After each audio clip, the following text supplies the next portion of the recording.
Game over, man. Game over. You're gonna need a bigger boat. Why so serious? I am Iron Man. This is a tasty burger. Welcome to the In Session Film Podcast. Welcome to this podcast review for November 26, 2025, and I'm Jada Duran. And I'm Brendan Cassidy. Hey, thanks for joining us, everybody, for this conversation. We hope everyone had a great Thanksgiving weekend. I am sure that I did. We are recording this the day before Thanksgiving, if you're paying attention to the date there. But this will release after said Thanksgiving, so just imagine we're all in our food comas right now. Yeah, in a food coma for sure. And either my Detroit Lions have won and enhanced said food coma, or they have lost and I have remedied my sadness with more food, thus sending me further down the food coma. So basically, either outcome, it's going to lead to a food coma. Yeah, either way. It just depends on the severity of said food coma. Exactly. Am I happy or sad? It just depends. Am I eating my feelings or am I eating my feelings? Exactly. But we shall see. Of course, by the time this episode goes live, if you follow me on social media, you will already know the answer to this question, which makes for a fun time paradox here. However, all of that aside, we do hope everyone had a great Thanksgiving. We are here on the other side of Thanksgiving to talk about Nia DaCosta's new film, Hedda. We are a few weeks late to the party here, as this did go on Amazon Prime Video on October 29th. So we're a month late to the party. Better late than never. There's a lot of conversation we can foster from this one. Absolutely. And I think it's somewhat appropriate because if you watch this film, it's all about having an elegant party. And if you're invited to an elegant party, it is only appropriate to show up fashionably late. Well, I feel like the only thing missing here are our time period costumes that would, make it all the more. I thought you were about to make a Thanksgiving comparison there, as Thanksgiving could be an extravagant party for some. And what's the one thing people say you should not talk about during Thanksgiving dinner?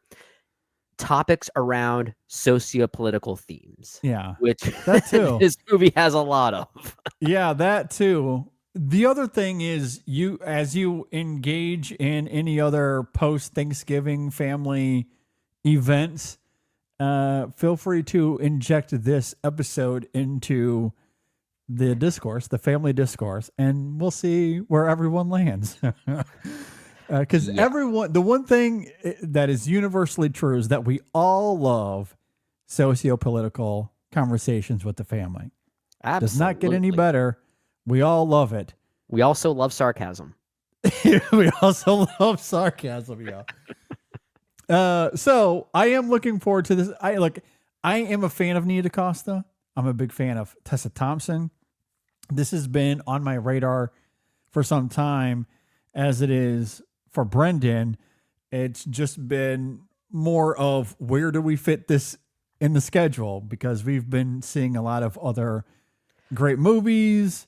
Yeah. Some more timely because we got to Hedda late. It came out also during a weekend where I was traveling. So I was gone for a lot of it. That was partially why we missed it at the time.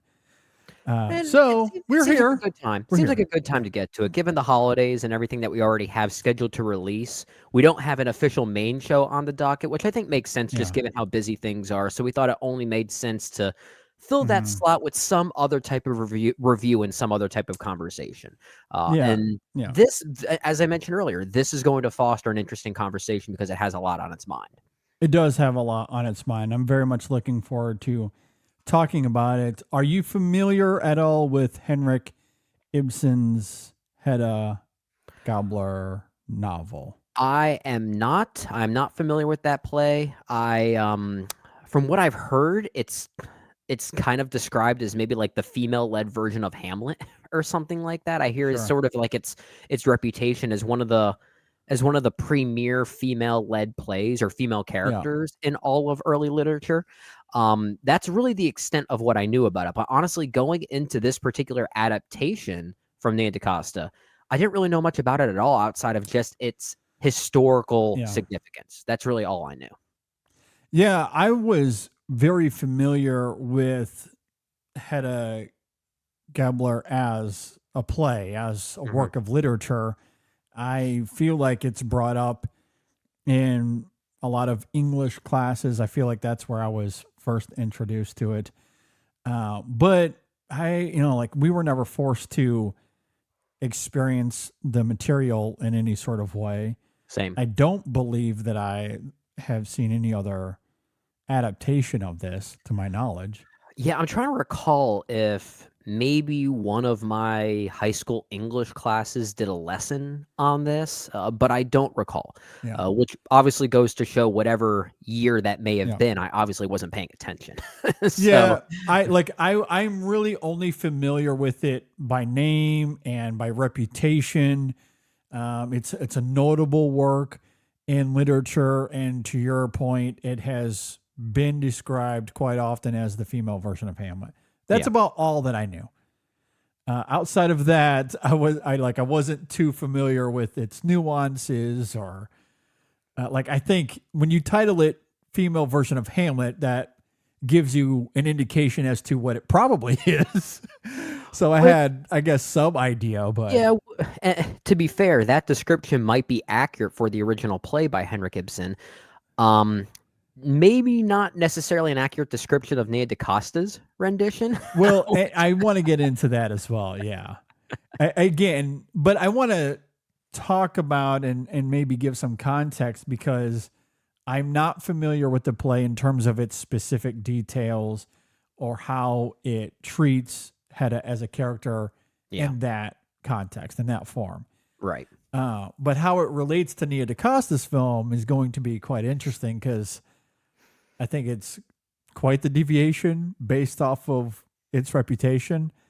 But maybe there are scholars listening that can fill in the gaps as we go here.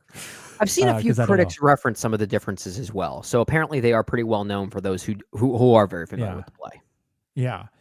And I did read a couple of reviews that noted some of those differences. So again, I'm vaguely familiar with what some of those differences might be, just again, based off of others who are maybe more familiar with the play. But either way, I just wanted to note that in case, again, there are any Hedda heads in the audience that are very familiar and love the play and are like, these guys are idiots. Oh my gosh. They haven't seen the play. I haven't seen the play. I'm sorry. I haven't. Is that going to be the new name of the fan club for this movie in particular? The Hedda Heads? Yeah, baby. Well, new In Session Film t-shirt on the rise. Yeah. I'm a Hedda head. All right. Well, let's go ahead and delve into the film Hedda. As we noted, it is written and directed by Nia DaCosta. She has another film coming up very, very soon that I am also excited for. But we're not here to talk about that quite yet. Yeah. Although I did get the press invite for that film in my email inbox just a few days ago. Wait, you did? So, really? Yes, I did. Yes. I mean, I keep excited. okay. I guess I keep forgetting that movie comes out in only 2 months. It feels like it's longer than that. I know. But even so, the fact that you're getting a press invite for a sequel like that 2 months ahead, maybe that means they have faith in the movie. Maybe. And look, I don't want to get ahead of myself because usually this time of year, I am not I'm in year-end mode. And I am very much in year-end mode for sure. But if I'm going to take an exception, her film coming out in 2 months would absolutely be the exception as far as looking ahead a little bit. I'm so excited, but I'm so worried about that movie. Yeah, we'll see. Maybe we can talk more about that at the end here. We Okay. are here, actually. I know I took us down an unnecessary rabbit hole there, and I apologize. Maybe not that But necessary because I think we have to talk. Okay, I think we'll talk about Nia DaCosta's filmography in general as this conversation unfolds as perhaps, well. yeah, for sure. Hedda, written and directed by the aforementioned Nia DaCosta. It stars the great Tessa Thompson, Imogen Poots, Tom Bateman, Nicholas Pinnock, Nina Hoss, of course, is in this as well. Others that come and go throughout the film. If you're not familiar with Hedda, and I think this is quite humorous as a synopsis because it doesn't really tell you anything. All that it says here is that it is Henrik Ibsen's renowned stage drama from 1891 reimagined in an epic and emotional way. That's all it says. Okay. It's not wrong. No, it's not wrong. Okay. Again, I don't know the source material all that well, but I kind of wish that I did because my guess is based off of what we're about to get into here. Maybe a little quite different. Quite the departure. We can only talk about what we saw on screen. Yes. So let's do that. Brendan, Yeah. what did you think about Hedda? Yeah, because from what I understand, this is quite the deviation from the original source material where Nia DaCosta basically retranslates this material for the current day and age. And the way she does so, which I'm sure we'll talk about, makes for what might be the most provocative film of the year, just given certain choices of who she chooses to villainize. There's a great interview that critic Robert Daniels had with Nia DaCosta where they actually go pretty deep into the idea that you rarely see a black woman considered to be the most unlikable and villainous protagonist for a movie these days. And given the subject matter of this movie, not just a black woman, but a queer black woman as well. Yeah. It's more common to maybe see individuals in roles that are more about victims than they are villains. And I think that notion just in and of itself makes Hedda one of the most interesting movies of the year. I found that to be so challenging. I think Tessa Thompson is so good at playing into that provocative idea, giving what might be the best villain of the year. I think she is that good here. I know you're going to make a certain film comparison, JD. I won't say it. I'll leave that for you, but I absolutely agree. I agree with what comparison you're about to make. Okay. But I think it's warranted. I really do think it is. I can't wait to hear you get more into that. But I think the film itself, just outside of Tessa Thompson's performance and what she's doing to essentially sabotage the people around her, the movie itself, Nia DaCosta's direction specifically, it's sometimes very funny, bitingly so, but it's also very unnerving. In a way, I actually think this is maybe a more effective horror film than her Candyman film from a few years ago.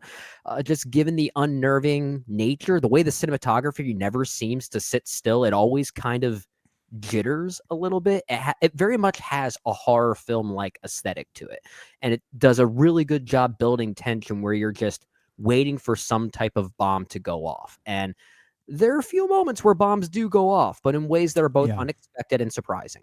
And I think it's really, really effective as kind of a twist on what the traditional roles would be in a movie like this, and given the time period as well. We can talk more about the sympathies we might feel for a character like Hedda, why she's choosing to act the way that she does, and why that also might make us feel very much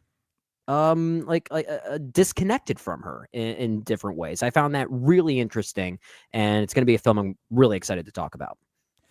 Yeah, I'm deeply excited to get into this further. I really liked it a lot. I fell for this film's spell. And a lot of it comes down to, one, I think Nia DaCosta's direction is quite great. I love the elegance of the film. The cinematography is striking. The editing is compelling at times. There's some great ambiguity. But maybe above all of that, or perhaps to complement all of Nia DaCosta's direction is her storytelling. It's how she reimagines this stage play. And from my understanding, it does deviate in some pretty significant ways to make it more contemporary, as you're talking about. And from my understanding, again, I could be wrong, but the stage play is rooted in these rigid social codes of the time, marriage as an economic survival tool, which we've seen plenty of in terms of what life was like in the 1800s. So that certainly made sense. It's probably why this material registered with a lot of people in the 1800s, in the late 1800s. But I do love how Nia DaCosta reimagines this to social expectations, to professional disempowerment, and how that centers or is funneled through this romance between two queer women, as you were talking about. And that is so captivating in this film, primarily because of Hedda herself and Tessa Thompson's performance, which is phenomenal. It truly is one of the best performances of the year as far as I am concerned. It is a crime that she's not being talked about as much as some of these other great actresses that we've seen over the last few months. Yeah, I think she is stunning in this film, and I agree with you. I think it is the best villain of the year. And not only that, I think this is the best villain we have seen since 2016 with Kate Beckinsale's Lady Susan character in Love and Friendship, which was the best villain of that year. And maybe the best villain of that whole decade, to be perfectly honest with you. They're kind of similar too. I think they're very good characters. I think they're very good comp. Their agendas are not too far off. They just have maybe different social backgrounds to define their respective agendas. I completely agree. I immediately, as I was watching this, the only thing I can think about was Kate Beckinsale in that film. Yeah. Because the two characters, and I don't know if Nia DaCosta was inspired by that or if it's total coincidence. I don't know. But the way those two characters function within their films in this antagonistical, protagonistic way, it is so diverting. It is remarkable because both characters are strategic. They are self-curating. They're consciously manipulative. The schemes that both of them employ are a choice. They're not reflexive in any sort of way. And while the specific details within each one is obviously different, but the general idea, the thesis that both of them are joyfully predatory in their own way as they delve into these schemes, it is cold, but it is funny. It's tragic. There's maybe a slight emptiness underneath, but they're yearning for this, selfish fulfillment at the same time. And again, how that comes about in Lady Susan and in Hedda, striking, absolutely striking. Very I smart. deeply love that about Love and Friendship, and it's exactly what I love about Hedda as well.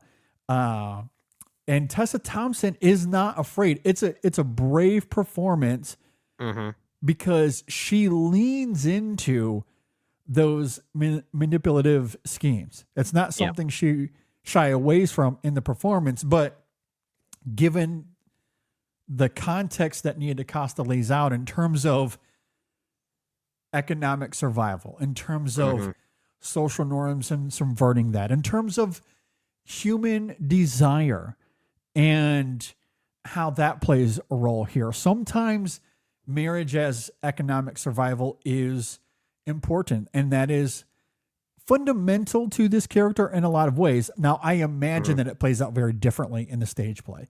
It is a role here, but it is often juxtaposed with Hedda's innate human desires, which veers away from her husband in multiple ways, by the way.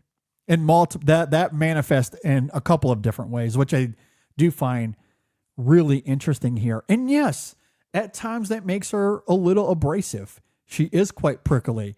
A little. She is scheming in these antagonistic ways. And it makes the character all the more nuanced. At times you don't like her, but you understand her. At times you love her. You empathize with what's happening to her. You feel all of these things. And I think that is a strength of the film. It is indicative of the writing and directing here from Nia DaCosta, but especially the performance from Tessa Thompson, which again, I think is just phenomenal stuff. So yeah. I really dug this film a lot. I can only imagine that the original stage play was primarily focused on themes around jealousy and love and maybe even early neuroticism, which I think is a pretty crucial theme in that original play, especially from a female perspective. Whereas here, Nia DaCosta is really reinterpreting it for the modern age. As you said, it is more contemporary by comparison. And it really does come down to by simply making the lead now a queer Black woman, which is really interesting. And Tessa Thompson plays into that challenging idea so very well. And I think what makes it work too, and why I do also agree with you about Nia DaCosta's direction, is despite how unnerving and sometimes how bitingly funny that this movie is, it's also directed very delicately, just given the sensitivity of that subject matter. If this were a filmmaker, or if this film were made by a filmmaker that didn't have that same delicate hand, this would be very preachy and kind of provocative for provocative's sake. But what both Tessa Thompson and Nia DaCosta are doing here is really sort of challenging the form of what these types of characters could be. Because like I said earlier, a character like Hedda in this case would primarily be seen as a victim in other movies. And here she isn't, but also still kind of is, because the film is still very much interested in how challenging it was to keep up with social status at this time.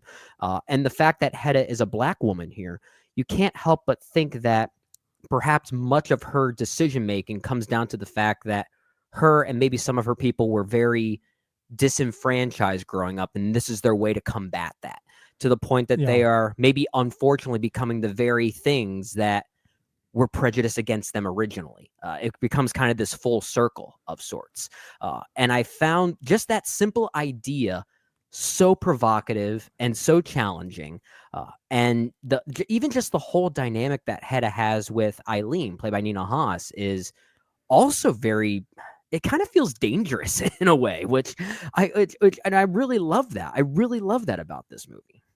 Yeah, I completely agree. And I think that's what's so fascinating about Hedda and the complexities that circle around her. And again, I don't know how much of it translates to the original stage play, but in this iteration, it's fascinating how her marriage to George is very reflective of that common trope of economic survival.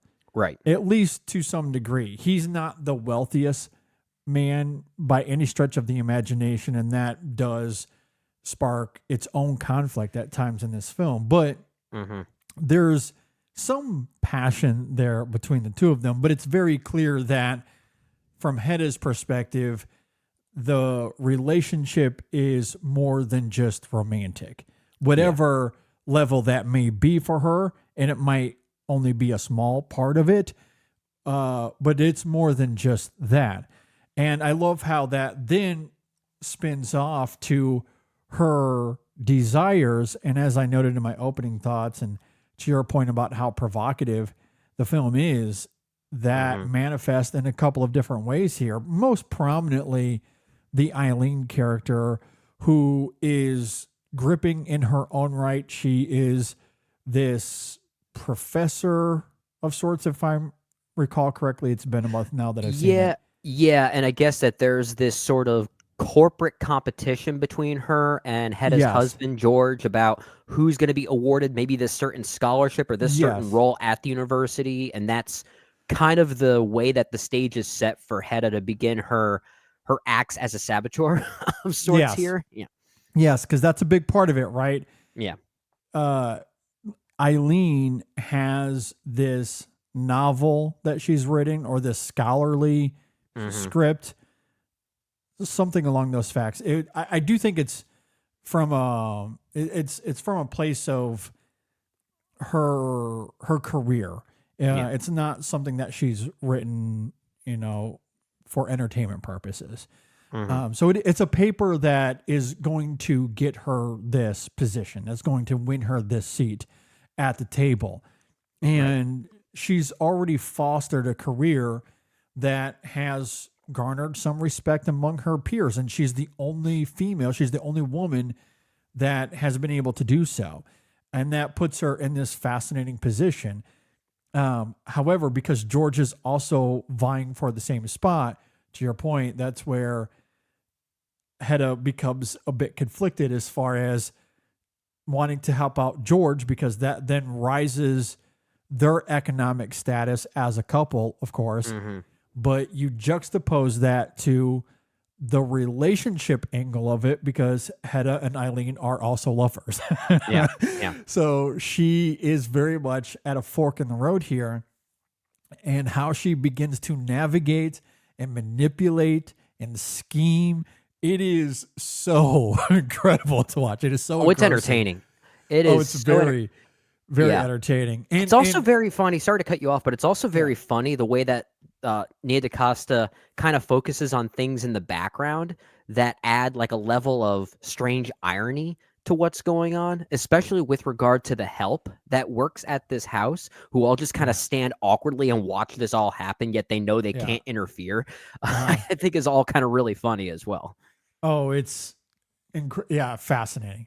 Yeah. And it's interesting because Hedda, she is cordial. Like, there is a level of her where you do fall for her spells. Like, and that just circles back to Tessa Thompson's performance. Like, she's so magnetic and charming and lovable that she is someone that you want to be around. You just don't want to get on her bad side, because that's when she starts scheming. And circling it back to her complexities a little bit further in terms of how her desires manifest, because she has the love affair with Eileen. That's one angle of it. But also, she has had an affair with David. Is it the David character? The judge, I believe it is. Yes. Yeah. Yes, that's what it is. Yeah. And so he plays a significant role here as well.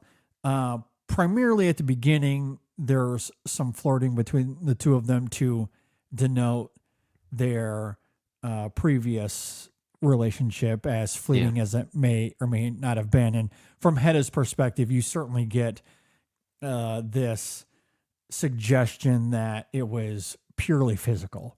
It didn't really go much beyond that. And probably from his perspective as well, even though we never really get that here. But that does play a huge, huge role at the end of the film, given some of the scheming that we see from Hedda and how that some of it starts to backfire on her. Yeah, and how that kind of trickles into this other character as well. They almost seem like they have the same goal in mind by the end of it. Yeah, absolutely. But when you're scheming and provoking, when things start to blow up in your face, those are the ramifications that you have to embrace on some level. And it is interesting to see how Hedda ultimately reacts to that at the end of the film, which is why the ending, the final shot of the film, I think is so compelling as well. Yeah, the final shot kind of saved a lot of it for me. There was a moment maybe in the final 15 minutes where I started to think, okay, is this getting maybe a little bit too melodramatic for my liking? But it it does leave on an ambiguous note with that final shot that I was like, okay, I guess I can kind of roll with this now.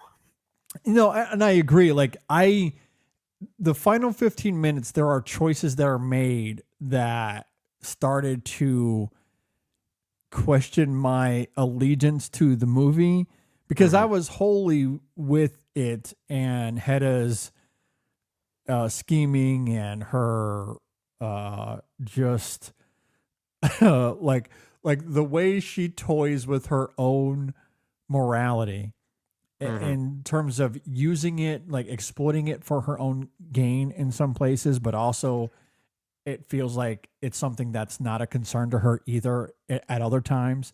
Oh, she's very, very sociopathic. Yeah, very much so.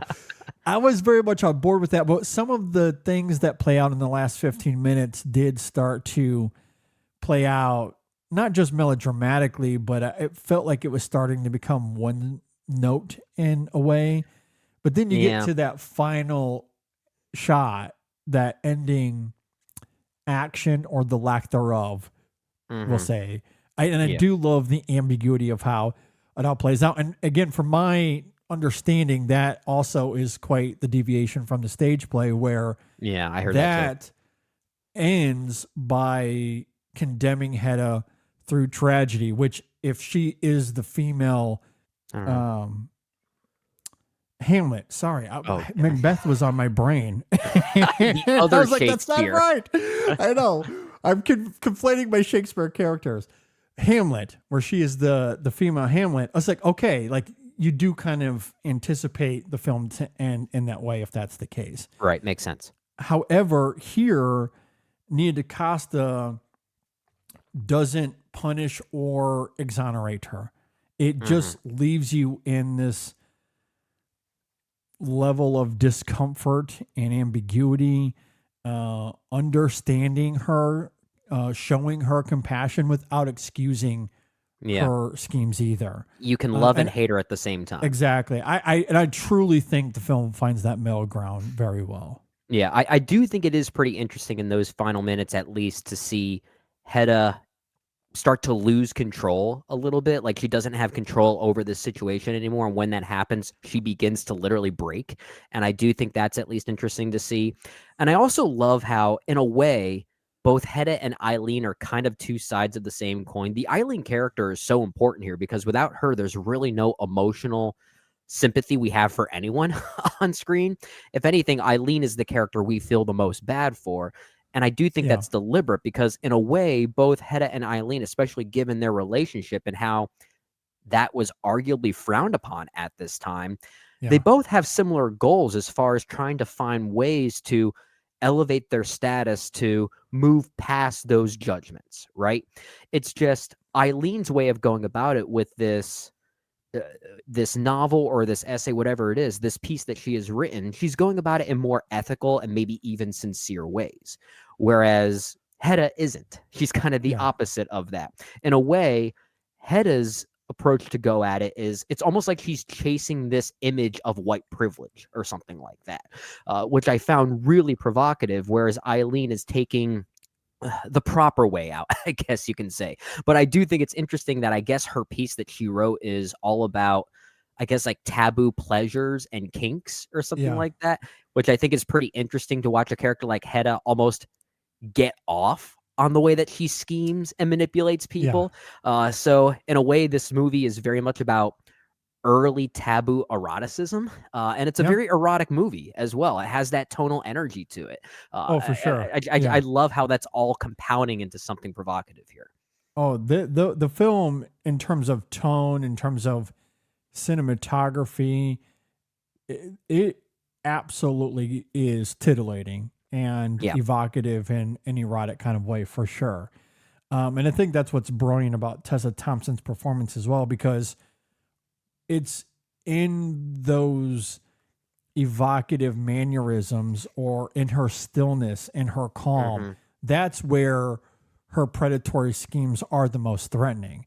Every time that she smiles and almost winks and looks away, it's her playing chess at every turn. And it is utterly fascinating to see how she goes about it. Again, just reminded me so much of Lady Susan, which I love as well. And another pawn in the middle of this, if we're continuing the chess analogy here, is the Imogen Poots character of Thea, who is now Eileen's muse or partner, even. It might be more than just their relationship. Yeah. And that becomes important because Hedda is perhaps envious of that, is a little jealous, perhaps. Thea is so antithetical to Hedda in just about every single way. Yeah. And had gone to extreme lengths to sober Eileen. We learn that she is perhaps, a victim of alcoholism, or at least has some sort of trouble with alcohol, but she has become sober. And through their partnership, through their romanticism, they have written this book together that Eileen is about to take full credit for in a lot of ways, but that's bad. yeah, I know I talked about her approach maybe being the more ethical way, but no, there's still prickliness to Eileen as well. I do recognize that. But at the same time, I will say, well, that's not great and certainly leaves something to be desired from Eileen's perspective. I never got a sense that Eileen was doing it in bad faith. Yeah, it did feel like malicious. that relationship was genuine. It was sincere. That the book only comes about because she was able to get sober, because she was having a healthy relationship with Thea, and perhaps they were experimenting sexually in some ways, which inspired their book even further. Sure. So it did feel like there was something great there that Hedda notices. Like she realizes that, and that's where some of that envy comes from, and it then starts to inspire her own scheming even further once she gets a grasp on that. And she also sees some of that up close once Eileen and Thea arrive at the party there. And again, how that just adds further complexity and nuance to what's happening with all of these characters, but especially with Hedda and how she's trying to manipulate all of these moving pieces simultaneously. That the way Thea adds fuel to the fire here, I just really love that too. Yeah, I agree with that as well. I think that dynamic, it does make Eileen a more complicated character. And like I said earlier, perhaps she's more of the sympathetic side of this manipulative coin, if you will, even though she is also potentially making choices that are still kind of devious in her own way. But her relationship with Thea, played by Imogen Poots, does add a layer to Eileen where you kind of feel more of that compassion for her, I guess. Eileen has a few lines where she says something like I thought being miserable is what I deserved, referring to, I guess, the way that she feels stimulated by other women is something that perhaps people frowned upon, and she feels like that victimization is something she needs to rise above. And she also said something about how this book would have protected me being her, from their ridicule, their being, everyone else. So you really do get her perspective, and you do also get the sense that Thea is kind of bringing that out of her in a way that she needs to reckon with. Like there is something therapeutic about that in the right ways. And I do think that dynamic is certainly effective, and we could certainly see how it provokes Hedda to take some action, if you will. And I think maybe that idea on its face is probably the thing that is most comparable to the original play, because like I said earlier, I think the play is primarily surrounded by themes of jealousy and love. For instance, it perhaps switches the gender roles quite a bit, but that dynamic, that triangle, if you will, I can only imagine that might be the closest comparison to something that may have still translated from the play to this movie. It's really just the physicality of who's who that certainly shifted to denote those similar themes. Yeah, no, I completely agree. I think all of that is really compelling. And I think there's a couple of scenes when all of that starts to manifest that really register the most with me. Okay. Looking at Eileen more specifically through that prism, it's the moment when she enters into, I don't even know what to call that room, the man room, where The man room. they're all sitting there. All her colleagues are sitting in this Oh yeah, room. isn't that where the men back in the day used to retreat? They'd go to the study and have a cigar or something like that. And Yeah. I feel like that's what men did in those times. Frankenstein, Del Toro's Frankenstein, had a joke about it even just a few weeks Oh, ago. yeah, we it we did. never mentioned that in our review, but it Forgot about does that. call attention to it in this humorous way, which is Yeah, quite funny. yeah, that's right. They did. I forgot about that. But you are right. That's essentially what it is. They're able to escape to this room. They can talk. They can be men and drink their bourbon or whatever whiskey they are indulging in, because it wasn't bourbon, because that's an American tradition and invention. But they're drinking their whiskey and smoking the cigars. But she finds her way in, and there's a level of acceptance because she's become one of them in a way. And it does, again, exhibit how she has broken the glass ceiling to a degree.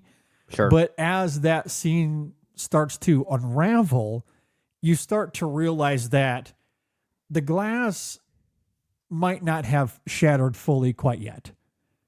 And that it's there still a little bit. And part of that is the alcohol, how that gets the best of Eileen, going back to how she struggles with it. And the film sets up earlier that is the case for her. So once alcohol gets involved, that starts to devolve for her, that whole moment. And it's interesting to see, again, the power dynamics at play and how Hedda had played a role in the de-evolution of that moment. Again, to some degree, with all of her scheming and things that she had been doing to manipulate the de-evolution, which I'm not going to give those specific spoilers away. But she was very much involved, and given things that happen later on in the film with said paper, I'll say vaguely, it only gets more murky from there as far as Hedda and how we feel about her. But again, there's an understanding. We don't always agree with Hedda. In fact, there are probably a lot of moments here you don't agree with Hedda. I'd say I agree with maybe 1% of Hedda's actions, but I get her perspective. But you understand. Absolutely, you understand. And again, that's why to call her the villain of this film, I think, is more than apt. I think it is very, very fair. Same thing with Lady Susan in Love and Friendship. They really are the antagonist. They are scheming. They are manipulating. And there's a lot that you just don't ethically agree with, but you understand why they make the decisions they do. There's a lot of nuance and complications with it. And you couple that with the performance and the seductive quality at the core of that performance. And it makes for a fascinating character for sure. But yeah, I mean, those complications, they do provoke some compelling and at times in this film emotional drama that again manifests in scenes like the one I just mentioned in the room, or the other one I wanted to bring up here real quick, when this moment when Eileen gets is able to get a gun and she sits down in this little corridor, I'll say the small little corridor, and I love how that is shot, where it's That's a great shot. Yeah. Oh, it's so good. And it lingers. It lingers. The way that lingers and what that means for Eileen here, it's just phenomenal stuff. Nina Haas is terrific in this as well. Yeah. Yeah, I mean, I know we're talking about Tessa Thompson a lot, and perhaps that is the more challenging performance and certainly the braver performance. But without Nina Haas, there's not a lot to latch onto sympathetically here, not as much at the very least. It would be perhaps a bit too cynical for its own good. And I do think she helps balance that out in a way that the film kind of needs. And I do think she's very good there. I think all three ladies are honestly stupendous. I think they're all great. I feel like Imogen Poots maybe has the least to do of the three, and that's primarily just because she's in the least amount of scenes. So there's not as much room for her to take advantage of. But I think when she is on screen, she does leave an impact and a necessary one to complement the arcs of the other two. There's the So most empathy, I feel like, with Thea, because That's she fair, that's is fair. only caught up in these schemes and it's out of her control. she's only caught in the middle of it. Yeah, you're right. So in a way, she becomes sort of the inadvertent victim of this scheming. I guess And you could she's the call it most that. innocent of That's anyone fair. involved here. Yeah, that's fair. I guess like since we don't get many scenes with her, but she does leave an impact in the few scenes that she has, which is where it does count. I found myself looking more at Eileen more so than anything else because I was constantly thinking of like that shot you mentioned earlier with the gun and how impactful that is, and that's like just the shot alone is enough to move you. So it's easy to latch on to Eileen as maybe the quote unquote sympathetic character because there are things that Nia DaCosta does as a director that makes her seem like the loudest sympathetic presence in the room, I guess you can say. Yeah. Then sometimes you forget about Thea, but you're absolutely right. She is very important here. And I do think it is very appropriate to also call Hedda a villain. And we're at that point now where calling someone a villain in a movie doesn't always just mean the same thing, right? Like we talk about this a lot, especially when it comes to superhero movies, for instance. There was a time when we were very much only interested in more complex villains in these types of movies, and then we started to get that, and then we're like, no, let's get more mustache twirling villains. Let's get the people that we're supposed to hate, and there are multiple types of villains that you can get, and this is clearly on the more complex side of things, where you do have an understanding of where their perspective is, but you don't really like them at the same time, but you also feel bad for them. It's like this interesting dichotomy that keeps battling each other, and I just found that fascinating. Well, and I think what's interesting about Hedda here, the character of Hedda and Tessa Thompson's performance, I think she gets to have her cake and eat it too. I agree. I think because of how diverting she is here, again, that seductive stillness we see, it is a little mustache twirly in a way, while also being completely sophisticated and intricate. Like I think the film absolutely gets to have the best of both worlds. I would agree with that. And because she is also the protagonist here, in a lot of ways, this is more functioning like a Joker movie. If only the Joker movies could be this good and this elegant and exquisite, they could only dream of that. Okay, so you specifically mean the Joker with Joaquin Phoenix, right? Or just That's any Joker? that's the movies I'm invoking specifically here, but it's the idea that the villain gets to have their own movie because she is our central character. She's the one that we follow through all of the scheming and the twists and turns of this film. So it is like any one of those superhero villains getting their own movie.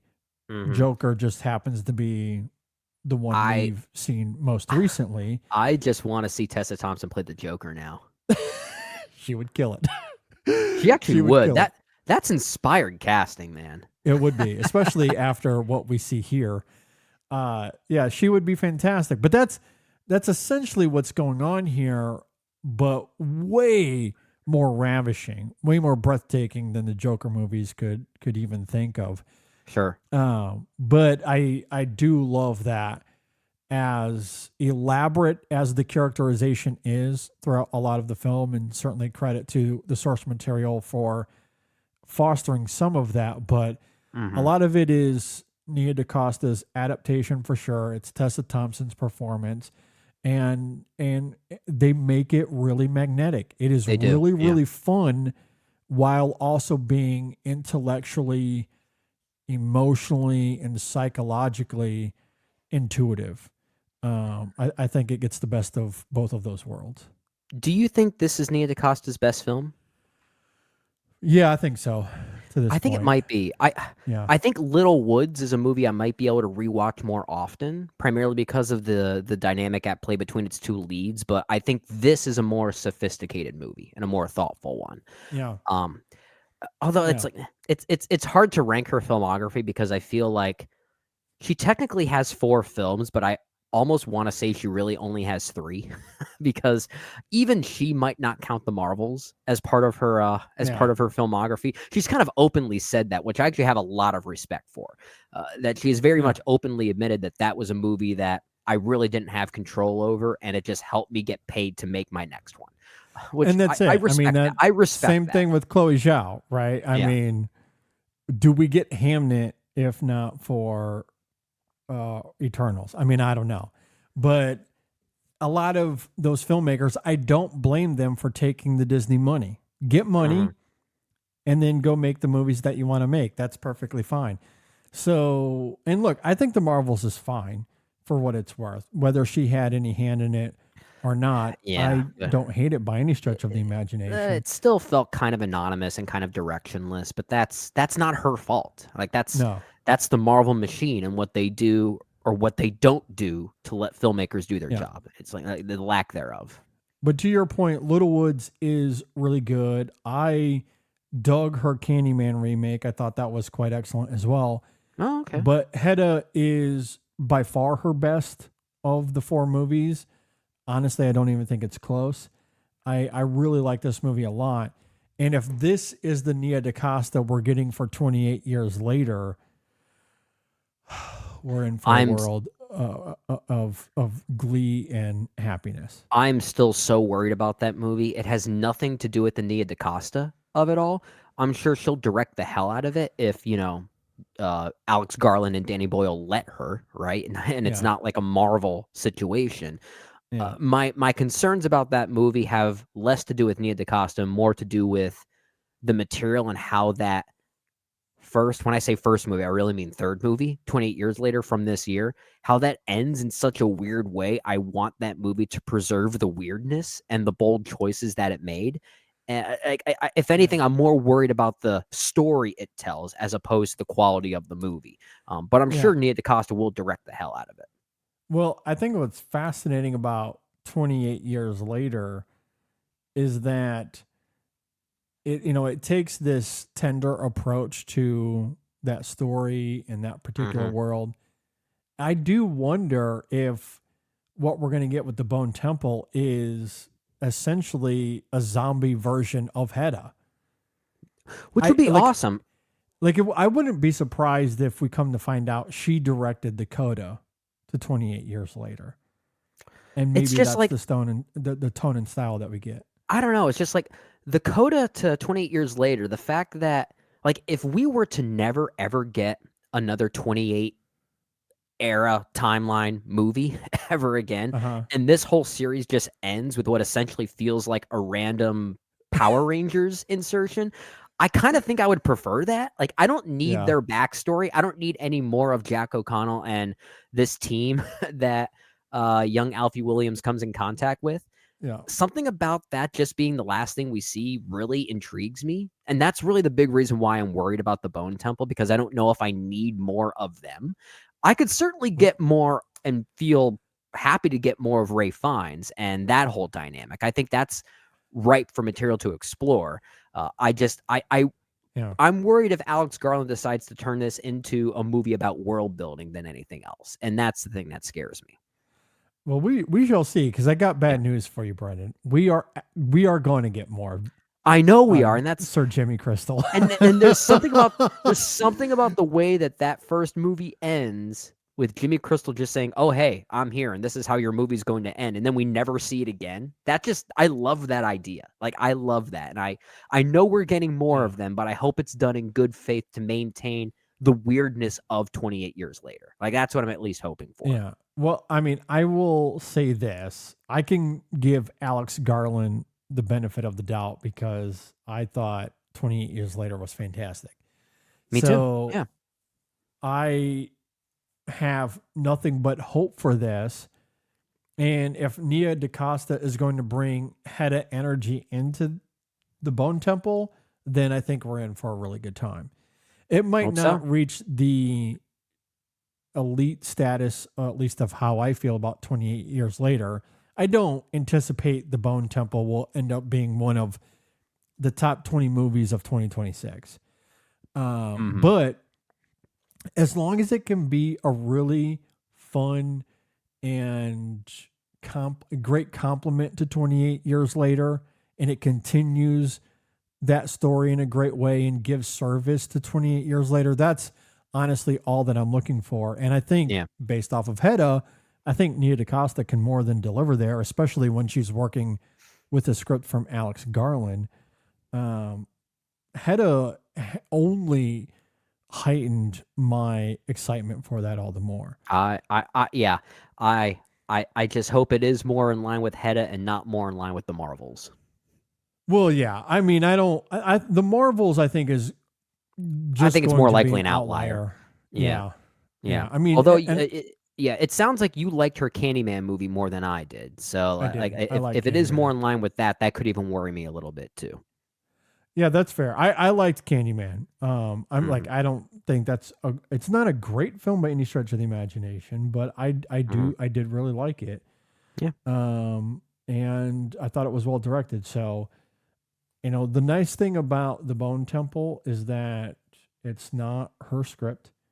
True. And she, I believe, has had a hand in the writing in all of the previous movies, including the Marvels. Did she? But at least according to what I'm looking at here. Oh, okay. Yeah. Written Okay. by DaCosta, Megan McDonnell, and Elisa Karasik. Not sure how to say that. I but- sometimes wonder what that means when there's multiple writers and it includes a director, if that really is Yeah. a co-writing credit, or if it's kind of like how Spielberg doesn't accept co-writing credit on his movies, even though he always has a hand in the Yeah. screenwriting process. It gets kind of loose to figure out what that actually means Yeah, I don't know. sometimes. But I guess to your point then about how that may or may not work for a lot of these films. And look, when you're a director, you have a direct hand in the storytelling, obviously. Sure.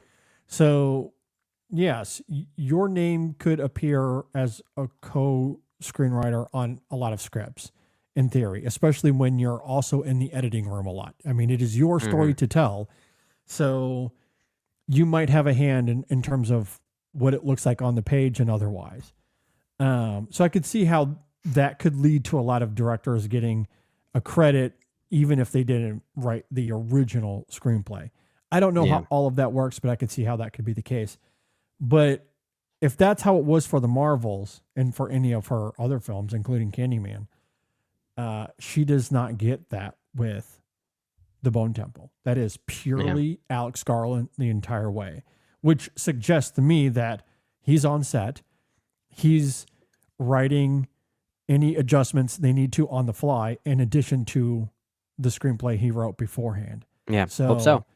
That is Alex Garland's story fully through and through, and Nia DaCosta is just there to direct the hell out of it. And if that's the case, based off of how I feel about Garland and how I feel about DaCosta as a director, especially coming off the heels of Hedda, that could be a marriage worth watching. Unless it's Civil War Garland.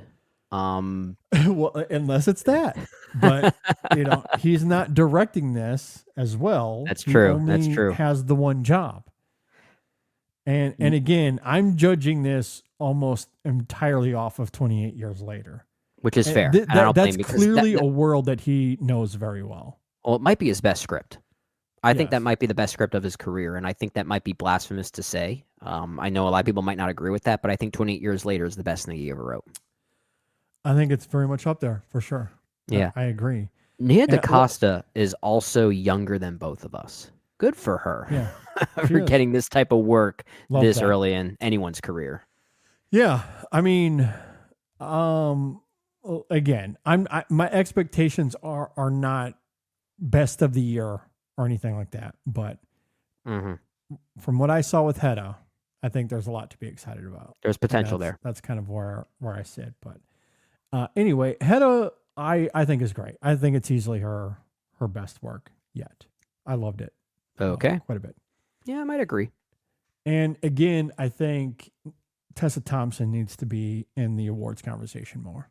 I think it's as good as anything I've seen so far this year. Yeah, sadly, she's Performatively. being forgotten, and I think that's just the distribution of the movie. I don't think is doing it any favors. No, and Amazon is, always kind of weird. Like Netflix is always kind of weird. They'll like pick Yeah. and choose. They like to put their attention, all their eggs into maybe like 3 baskets or something like that. They don't have the attention Yeah. span to do this for multiple movies. Yeah, I mean, if they put their resources and no excuses, Bezos, no goddamn excuses. I don't want to hear money as an excuse, given the absurd amount of wealth that you have. You can afford to give Tessa Thompson an awards campaign. Get out of here with all that nonsense. Yeah, if you could afford to buy James Bond for the amount that you did, I think Yeah. you can afford an awards campaign for this movie. Yeah, and I think she has a really great shot. I mean, I know that Jesse Buckley is going to get maybe the most attention. Yeah. Rose Byrne's going to get a lot of attention. Amanda Seyfried might get a lot of attention. Seemingly, that is going to be the case. Jennifer Lawrence is very much in the mix there as well, as they all should. They all should. But Tessa Thompson is no worse than any of those performances. She deserves to be among that crop. And it's unfortunate that she won't be because Bezos is cheap and frugal. Yeah. Unless Despite it's having Bond. that money. Unless it's Bond. Yeah, so it's really unfortunate, but Hedda is a lot of fun. I really liked it a lot. I Good think movie. it's absolutely worth watching. Yeah, really good stuff here. So if you agree or disagree with anything we had to say here, you can leave a comment below. If you're watching on YouTube, if you're listening on Apple Podcasts or Spotify, hit us up on social media, Facebook, Twitter, Instagram, Blue Sky. You can always email us in sessionfilm@gmail.com. All right. As Brennan noted up at the top of the conversation, we skipped the main show this last week because of the Thanksgiving holiday. It was just easier to record another review and drop that when it's fitting. Yeah. Because I was not going to have time to edit a main show episode during the Thanksgiving holiday, but we did get a chance to release 2 reviews last week. Wicked for Good. I was joined by one of our own Chasing the Gold co-host, Erica. Erica Richards. She was able to join me for that. Super fan of Wicked. She joined Brendan and I last year to talk about Wicked. Oh Part yeah. 1. Long conversation, and this one wasn't very short either. No, we went fully into Wicked for Good. Of course, she liked it a lot more than I did, but I thought we had a thoughtful, fun conversation on it. It was great. I definitely encourage people to go and check that out. And then Brendan and I, we got a chance to talk about, speaking of Rose Byrne, her new film, If I Had Legs, I'd Kick You. What a title. That is available as well. Please go and check that out. That was one of my favorite conversations we've done this year. Really love that film quite a lot. For a good movie as well. Absolutely. New Women in Session, depending on when this is released, it might be out already or it's coming very soon. Same thing with the new Chasing the Gold. That's coming very soon as well. With that said, anything else, Brendan, before we get out of here? No, I think I'm going to go back to my food coma. Yeah, that sounds about right. I like that. Michigan Absolutely. and Ohio State this weekend, so Oh, that's right. That's a game for you. a lot to look forward to and stress out about. So can't wait. Yeah, you have fun. I'm done stressing about college football. Yeah, that's There's totally no. fair. I was happy about the Nebraska win. Yeah, no, yeah, that they looked real good. They They looked good. better with the interim. Yeah. Yes. So Michigan football, it is what it is. The Michigan hockey team, number 1 in the country, Yeah, I know. So Number yeah, 1. take your wins where you can get them. And Michigan basketball looks like they might be the best team in the country as well on the basketball side of things. So, Your school we can doing lose to something right. Ohio State. I can be excited about other things. There you go. There you go. I think that's Yeah. an acceptable loss. There you go. All right. With all that said, thanks for listening, everybody. Thanks for watching. We'll see you next time on the Session Film Podcast.